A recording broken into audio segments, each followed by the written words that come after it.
They declared war on humanity, not realizing Earth had already lost one and learned everything. They came in silence, not because they were stealthy but because they believed it would be easy. The Val'kai Empire had crushed hundreds of worlds, stripped planets for fuel, enslaved entire species, and absorbed technologies like fire devours dry grass.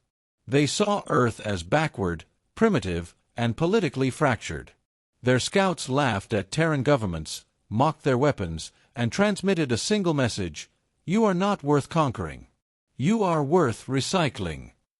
They expected surrender. They expected fear. They did not expect silence. Because Earth had already fought a war. One far worse. Not with aliens. Not with bombs. With itself.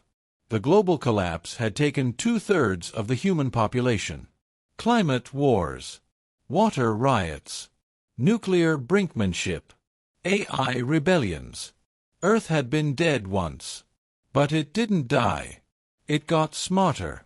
Harder. Stranger. Humanity had rebuilt itself not with peace, but with grit carved into bone. So when the Val'kai ships darkened the skies, Earth didn't panic. It listened. It watched. And then it sent a signal, not to the Val'kai, but to its own. A code. A forgotten one. One not used since the Ash Decade. Echo Protocol. Confirmed. Deploy ghosts. Across Earth, nothing happened. No flashy launches. No global broadcast. Just quiet. Until Val'kai ships began to vanish. One by one. No explosions. No trails. Just silence. The Val'kai fleet commander screamed for answers, but scanners returned static. Their elite drop teams landed to take cities. They didn't return. Surveillance drones caught glimpses of strange figures, humans in lightless armor, moving through shadows like fog, unarmed, yet leaving behind ruins. The Val'kai called them the Pale. They weren't soldiers. They were survivors.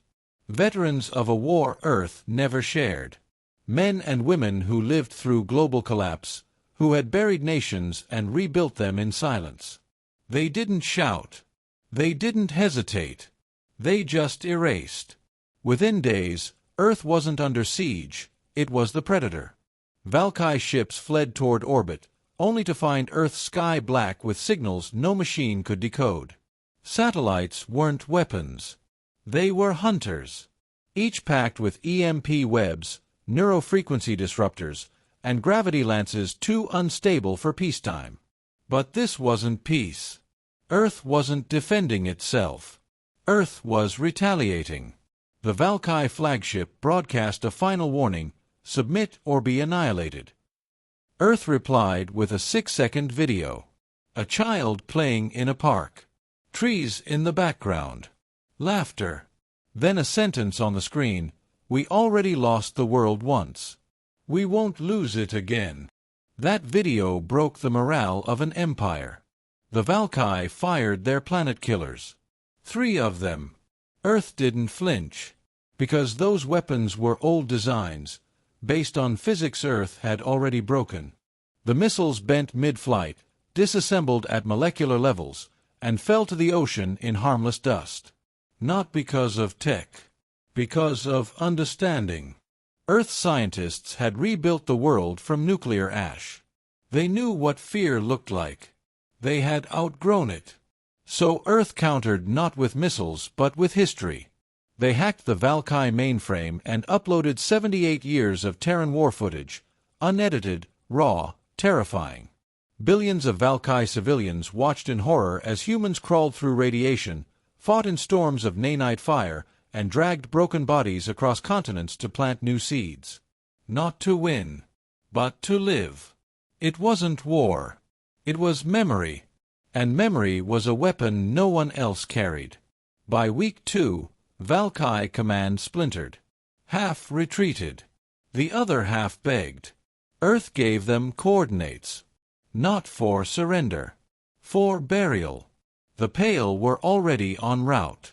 The war officially ended on day 17. No treaty. No negotiation. Just absence. No more Val'kai ships. No more signals. Just the quiet return of stars above Earth's sky. The galaxy took notice. Species that once ignored Earth sent ambassadors. Treaties. Offers. Apologies. Earth responded politely, calmly, with the kind of patience that only came from a planet that had suffered every way it could and refused to stay dead. And somewhere deep beneath the Andes, behind doors sealed with bloodprint and bone lock, the Pale returned to silence, until the next time someone forgot what humans already survived.